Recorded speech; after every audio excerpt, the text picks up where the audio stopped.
Physics को start करेंगे। बिस्मिल्लाहिर्रहमानिर्रहीम। एफएससी पार्ट 1 फिज़िक्स का चैप्टर नंबर 2 जहाँ से हम स्टार्ट करेंगे फ़िज़िक्स को, और चैप्टर नंबर 2 का नाम है वेक्टर एंड इक्विलिब्रियम।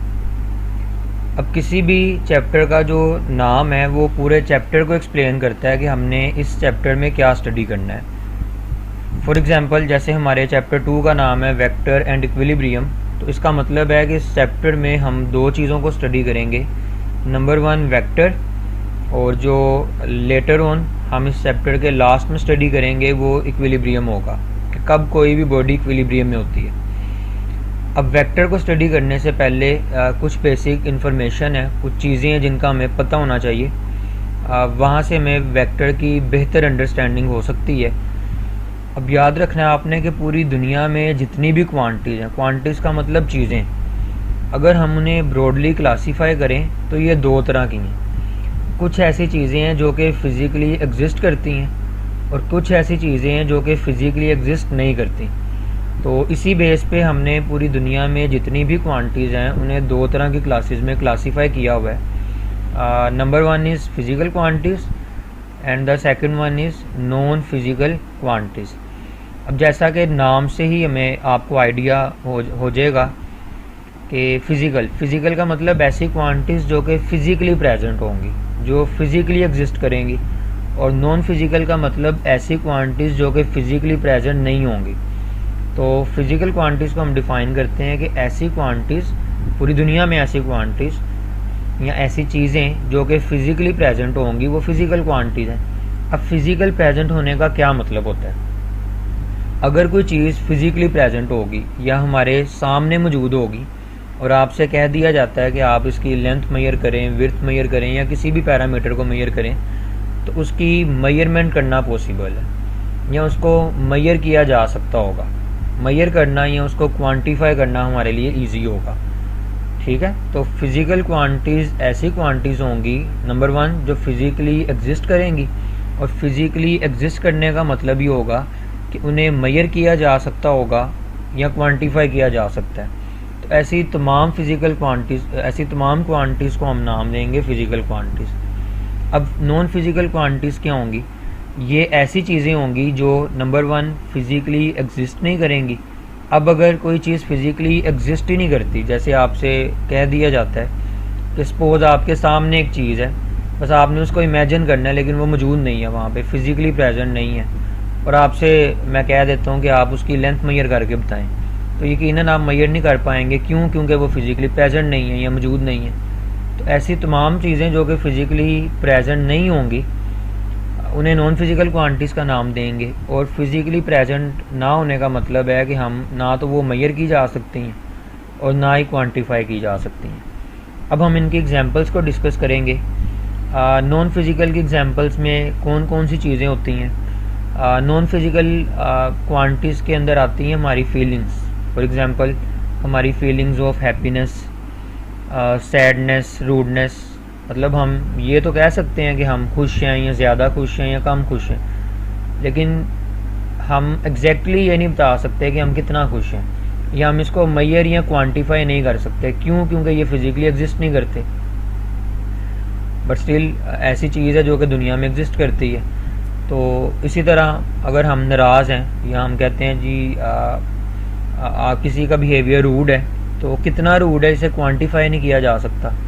या अगर हम उदास हैं, सैड हैं, तो कितना उदास हैं इसे भी क्वांटिफाई नहीं किया जा सकता या मेजर नहीं किया जा सकता। तो ऐसी तमाम क्वांटिटीज़ जो फ़िज़िकली एग्जिस्ट नहीं करती, और फिज़िकली एग्जिस्ट ना करने का मतलब है कि वो मेजर या क्वांटिफाई नहीं की जा सकती, ऐसी तमाम फ़िज़िकल क्वांटिटीज़ को हम नॉन फिज़िकल क्वांटिटीज़ का नाम देते हैं। और फिज़िकल क्वांटिटीज़ वो होंगी जो कि फ़िज़िकली एग्जिस्ट करेंगी, और फिज़िकली एग्जिस्ट करने का मतलब कि वो मेजर या क्वांटिफाई की जा सकती होंगी। ठीक है, इसी तरह फ़िज़िकल क्वांटिटीज़ की एक दूसरी डेफिनेशन ये होती है।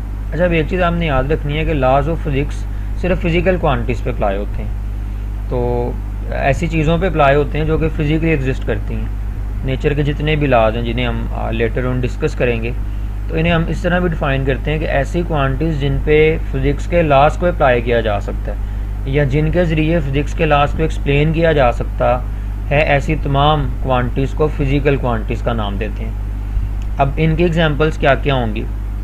फॉर एग्ज़ाम्पल मैं आपसे पूछता हूँ रूम की लेंथ कितनी है, तो आप मुझे बताते हैं कि सर रूम की लेंथ 5 मीटर है।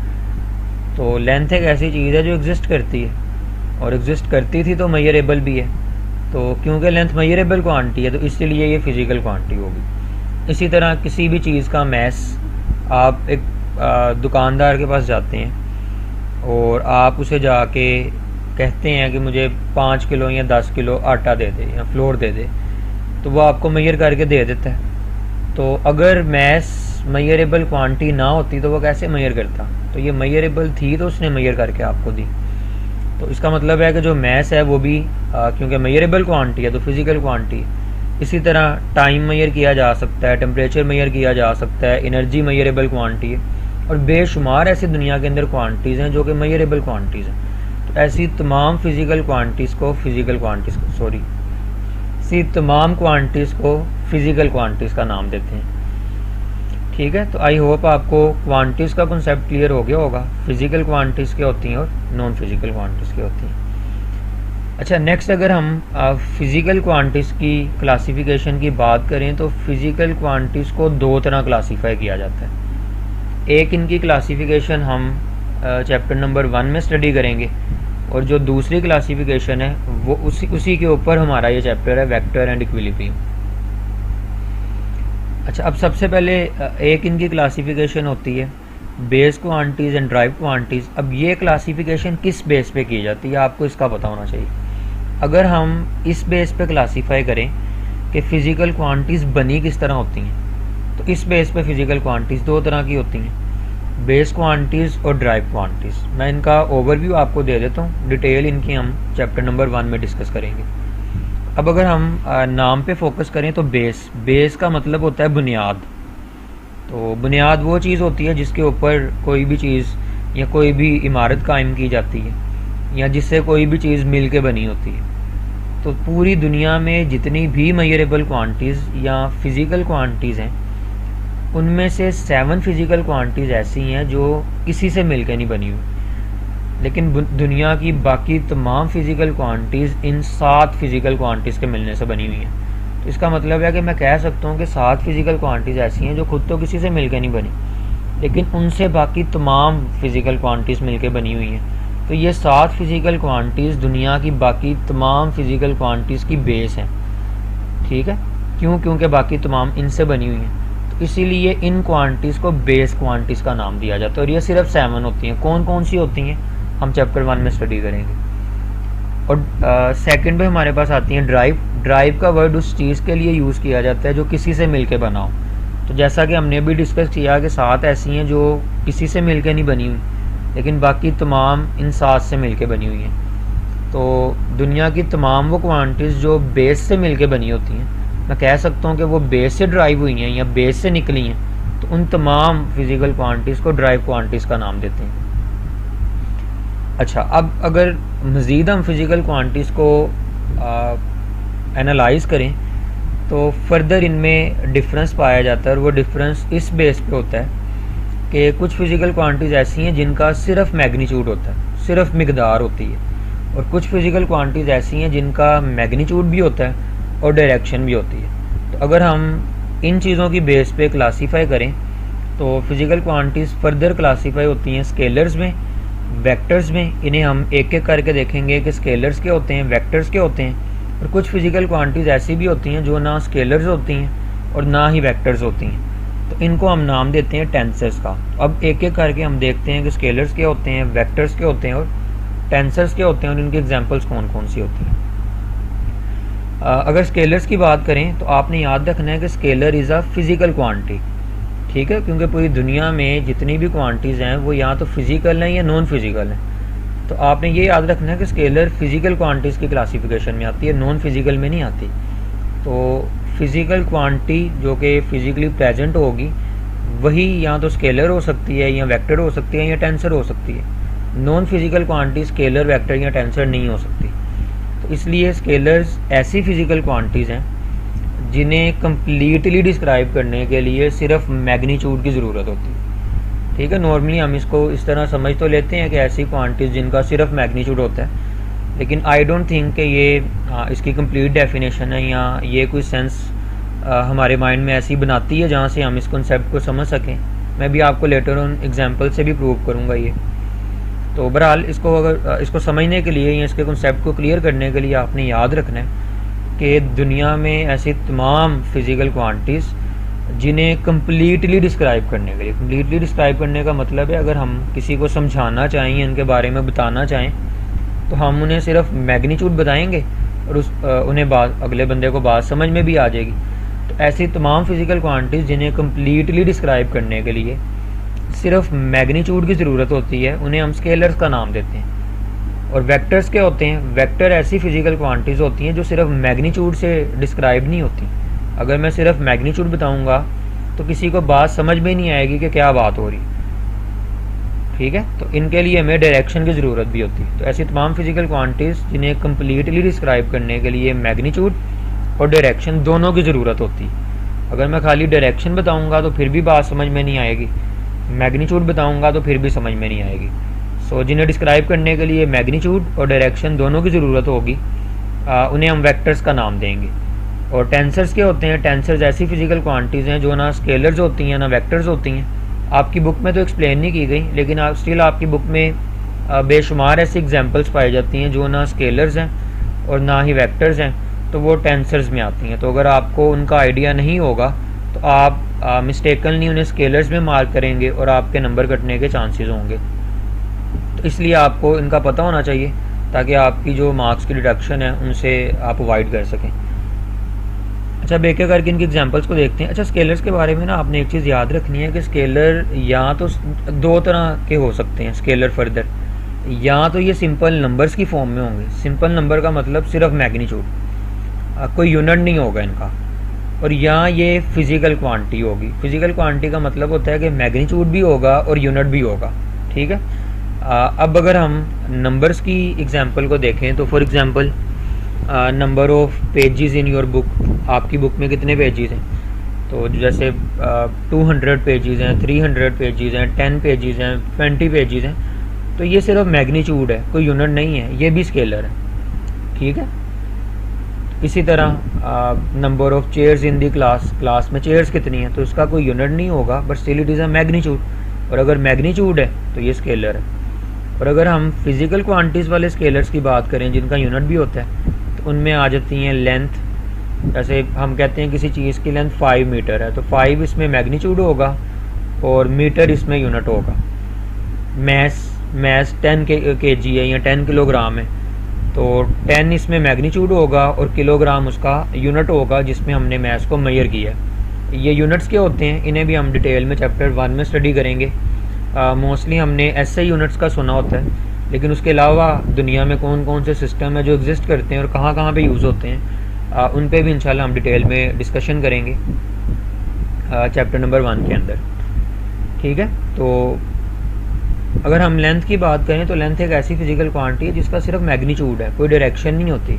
मतलब आपको अगर कोई कहता है कि इस रूम की लेंथ 5 मीटर है, तो हम कभी भी उससे ये नहीं पूछेंगे कि कौन सी लेंथ, क्योंकि हमें पता है कि लेंथ लंबाई को कहते हैं, तो लंबाई की बात हो रही होगी। ठीक है, तो लेंथ क्योंकि ऐसी फिज़िकल क्वांटिटी है जिसका अगर हमें मैग्नीट्यूड बता दिया जाए तो हमें बात समझ में आ जाती है, डायरेक्शन बताने की ज़रूरत नहीं होती, तो इसलिए ये एक स्केलर क्वांटिटी है। इसी तरह जब आप एक शॉपकीपर के पास जाते हैं और उसे जाके कहते हैं जी मुझे 10 kg आटा दे दें, तो वो आपसे कभी ये नहीं पूछता कि शॉपर के किस हिस्से में 5 किलो, किस हिस्से में 6 किलो। ठीक है, और आप सिर्फ उसे मैग्नीट्यूड बताते हैं और उसे बात समझ में भी आ जाती है। तो इसका मतलब है कि मैथ एक ऐसी फिज़िकल क्वांटिटी है जिसका सिर्फ मैग्नीट्यूड है और मैग्नीट्यूड से बात समझ में भी आ जाती है, तो ये स्केलर होगी। इसी तरह कोई आपसे पूछता है टाइम कितना हुआ है, तो आप उसे टाइम का मैग्नीट्यूड बताते हैं। आप कभी साथ ये नहीं बताते कि नॉर्थ वाली साइड पे ये टाइम हुआ है, साउथ में ये हुआ है, और आप सिर्फ मैग्नीट्यूड बताते हैं। हमें अगर कोई मैग्नीट्यूड बताए तो हमें बात समझ में आ जाती है कि जिस रीजन में हम रहते हैं यहाँ पे ये टाइम हो गया। इसी तरह बॉडी का टेम्परेचर, जब डॉक्टर के पास हम जाते हैं और टेम्परेचर चेक करवाते हैं, या वैसे अगर हम अपने इन्वायरमेंट के टेम्परेचर को चेक करें तो कभी भी साथ ये मेंशन नहीं किया जाता कि क्या नॉर्थ वाली साइड पे, साउथ वाली साइड पे, ईस्ट वाली साइड पे या वेस्ट वाली साइड पे, या बॉडी का जो टेम्परेचर है वो बॉडी के किस हिस्से में कितना टेम्परेचर है। तो क्योंकि डायरेक्शन के बगैर बात समझ में आ जाती है, तो इसीलिए हम टेम्परेचर को कहते हैं कि ये भी एक स्केलर क्वांटिटी है। इसी तरह एनर्जी की अगर बात करें तो एनर्जी भी स्केलर क्वांटिटी है। किसी भी चीज़ की इंटेंसिटी, चाहे वो साउंड की इंटेंसिटी हो, लाइट की इंटेंसिटी हो, वो भी स्केलर क्वांटिटी होगी। ये वाली एग्जांपल इंटरेस्टिंग है इलेक्ट्रिक करंट की, तो इसको हम ज़रा थोड़ी देर के बाद डिस्कस करेंगे कि इलेक्ट्रिक करंट स्केलर क्यों होता है। इसी तरह डेंसिटी, प्रेशर, टेम्परेचर, तो there are lot of examples जो कि स्केलर्स हैं, जिन्हें हम लेटर ऑन जब हम सारे टॉपिक्स को डिटेल में स्टडी करेंगे तो साथ साथ हम डिस्कस करेंगे कि क्यों कोई चीज़ स्केलर है और क्यों कोई चीज़ वेक्टर है। तो ये आपको विद टाइम आहिस्ता आहिस्ता याद हो जाएंगे, कोई क्रैमिंग या रट्टा लगाने की ज़रूरत नहीं है आपको। इसी तरह स्पीड के बारे में याद रखना है कि ये स्केलर है, डिस्टेंस स्केलर होता है, वेलोसिटी वेक्टर होती है, डिस्प्लेसमेंट वेक्टर होती है, एक्सेलरेशन वेक्टर है। तो ये तमाम एग्जांपल्स होंगी स्केलर्स की, ठीक है। तो ये इसमें मोस्ट इंपॉर्टेंट चीज़ ये है कि ये या तो सिंपल नंबर की फॉर्म में होते हैं या ये फिजिकल क्वांटिटी होती है जिनका यूनिट भी होता है। अच्छा, अब आते हैं वेक्टर्स के ऊपर। अब वेक्टर्स क्या होंगे, तो यहाँ पे इनको मैंने डिफ़ाइन किया हुआ है कि vector are those physical quantities which can be describe completely by their magnitude and direction. तो हमें मैग्नीट्यूड और डायरेक्शन दोनों चीज़ों की ज़रूरत होगी। So they have both magnitude and direction. अब इसकी एग्जांपल्स में डिस्प्लेसमेंट आ जाता है। अगर डिस्प्लेसमेंट की बात करें तो डिस्प्लेसमेंट भी डिस्टेंस ही होता है, लेकिन इन स्पेसिफिक डायरेक्शन। अगर हम किसी स्पेसिफिक डायरेक्शन में बॉडी के डिस्टेंस को मेजर करें तो हम उसे डिस्प्लेसमेंट का नाम देते हैं। इसी तरह वेलोसिटी की बात करें तो velocity is also a speed, ये भी बॉडी की स्पीड है, लेकिन डिफरेंस क्या होता है, स्पीड इन स्पेसिफिक डायरेक्शन, साथ हमें डायरेक्शन को ऐड करना पड़ता है, ठीक है। इसी तरह जो एक्सेलरेशन है ये हमें वेलोसिटी का चेंज बताता है, तो क्योंकि वेलोसिटी वेक्टर है तो ये भी वेक्टर होता है। इसी तरह फोर्स भी वेक्टर क्वांटिटी है, मोमेंटम भी वेक्टर क्वांटिटी है। इसकी भी बेशुमार एग्जांपल हैं जो कि हम लेटर ऑन इन टॉपिक्स के अंदर स्टडी करेंगे कि क्यों ये चीज़ें स्केलर्स होती हैं और क्यों कुछ चीज़ें वेक्टर होती हैं। फोर्स को अगर समझना हो तो इसकी बहुत सिंपल एग्जांपल है। आपको अगर कह दिया जाता है कि आप की क्लास में एक चेयर और आपने उस चेयर पे 10 न्यूटन की फोर्स लगानी है, तो आप हमेशा इस चीज़ में कंफ्यूज रहेंगे कि 10 न्यूटन की फ़ोर्स किस तरफ लगानी है। और अगर आपको सिर्फ ये बता दिया जाए कि आपने लेफ़्ट वाली साइड पे 10 न्यूटन की लेफ़्ट वाली साइड पे फोर्स लगानी है, तो स्टिल आप कंफ्यूज होंगे कि लेफ़्ट वाली साइड पे तो फोर्स लगानी है, लेकिन कितनी लगानी है, कितना उसको आगे लेके जाना है, ठीक है। तो जब तक आपको फोर्स का मैग्नीट्यूड और डायरेक्शन दोनों चीज़ें नहीं बताई जाएंगी, आप हमेशा कंफ्यूज रहेंगे कि आपने फोर्स कैसे लगानी है, ठीक है। अगर आपको कोई बता देता है कि आपने 10 न्यूटन की फोर्स अपवर्ड लगानी है या राइट साइड पे लगानी है या लेफ़्ट पे लगानी है, तो आप उसे इजीली लगा देंगे। अब आपको बात समझ में आ जाएगी। ऐसी तमाम फिजिकल क्वांटिटीज़ को वेक्टर्स का नाम देते हैं, और कुछ ऐसी फिजिकल क्वांटिटीज़ होती हैं जो ना स्केलर्स होती हैं ना वेक्टर्स होती हैं, तो इन्हें हम टेंसर्स का नाम देते हैं। तो इनकी डेफिनेशन होगी कि tensors are those physical quantities which are neither scalar nor vectors.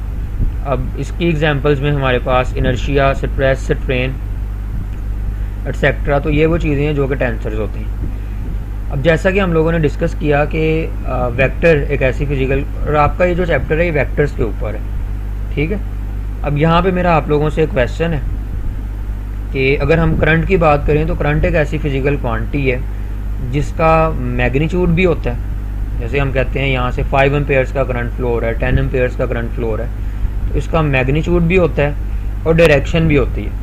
तो अगर हम अकॉर्डिंग टू डेफिनेशन देखें तो करंट का मैग्नीट्यूड भी है और डायरेक्शन भी है, तो इसे वेक्टर होना चाहिए। लेकिन इंटरेस्टिंगली करंट वेक्टर नहीं होता, current is a scalar quantity.